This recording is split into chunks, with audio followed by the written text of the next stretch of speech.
I can barely remember what first attracted me to Wonder Woman because it was so natural. It happened when I was such a young child, and every child wants to be powerful and good and beautiful and effective and all of those things. And like all of us in elementary school went directly towards whichever superhero it was that represented that for us. And I was, even though Wonder Woman had been around since the 50s, I was around in this wonderful renaissance of Wonder Woman because of the show. So Wonder Woman was like the thing to be, you know, that was it. It's like your fantasy of everything great you could ever aspire to being, beautiful and strong and kind and, you know, exciting and stylish and all of those things. So I was always attracted to the character as soon as I ever heard about her, and still am. I'm a big believer in the origin story. It's something that I think is like important for our society. We love stories about being something better than oneself or different than oneself and what one does with that. So first of all, I came from a love of that style of story, and have loved many of those kinds of stories before, many movies that are origin stories. And so I think it was, first of all, fixating on how to best tell that kind of story. And then when it comes to Diana, coming from the Themyscira, becoming Wonder Woman, becoming, you know, the Wonder Woman in our world, it was really trying to stay true in a very, very simple way to what the best story structure for that kind of classic origin story is, and then both celebrate and enjoy where she comes from and what that history is and who the Amazons are, and then what encountering man's world is for a superhero, and that journey that every superhero must take into what it is to be, in an origin story, what it is to be a superhero and what they're going to choose to do with that power in our world. The essence of the story to me is, what is it to be a hero? That's the essence of the story, is we all want to be a hero and we're all attracted to it, and that's why we love these origin stories and we love superheroes. But what is it really to be a hero? Is it defeating the bad guy? Yes, sometimes, but it's more than that, because it ultimately ends up being about, like what any of us in adulthood end up discovering.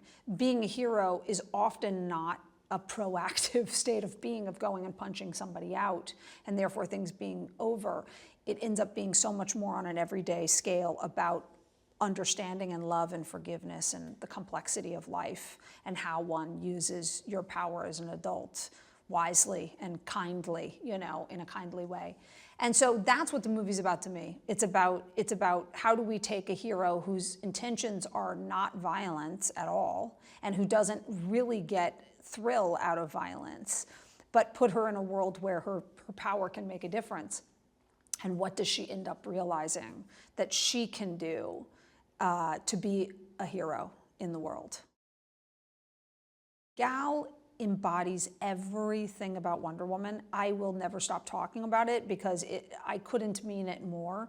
Gal is genuinely such a beautiful, kind, lovely, thoughtful, and has a openness that is not based in naivete. You know, she might seem bright and available or naive or any, you know, she's just such a youthful spirit, but she's so wise, and it's coming from a choice. She's making a choice to stay open to the world and stay loving to the world despite understanding so much about it. So she is what Wonder Woman stands for, and is what Wonder Woman should stand for. He's an American pilot, fighter pilot, who ends up coming to Europe and becomes a spy for the Brits, undercover with the Germans.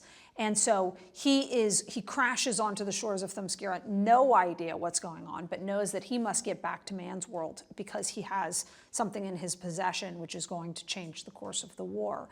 And ends up being the siren song that brings Diana out into the world. And then through their journey of their relationship, Steve Trevor ends up becoming the person who single-handedly symbolizes everything about mankind.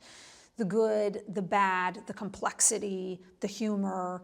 And so they have this wonderful journey of her very slowly getting to know and understand more and more about what man's world is. He's the person who does not want the war to end, who is the embodiment of Aries in our world, of wanting the war to go on forever at any cost. He finds Dr. Moreau, who is a famous character from the comic books, Dr. Poison, who is a very damaged person who delights in the idea of the weaponry that she's able to create, and who is trying to come up with the most dangerous weapon of all time to satisfy his ability to keep the war going. And they're both gunning to violate the armistice, knowing that the Germans are going to sign an armistice. They either want to violate the armistice or beat the armistice to being signed to doing something so catastrophic that the war will not be able to end. I think the coolest opportunity with Wonder Woman is that she is the archetypal ideal of the greatest woman of all time. She's not a certain kind of woman. She's not any smaller than that, you know? She's not a specific woman of only a certain kind. She is the idealized universal woman, not unlike what Superman is to men. You know, Superman is the great hero. You know, that's who he is. That's what he stands for. He stands for good and triumph and vulnerability and having a sense of humor, but wanting to be great and all of those things. Wonder Woman is the one and only version of that for women. And I think the thing that's so unique about her, and that was both instilled in Marston's original work and also beautifully celebrated by the show and Linda Carter, is that she wasn't compromised for her strength. And that was something very, very, very new when it was first written, and continued to be new and continues to be new now.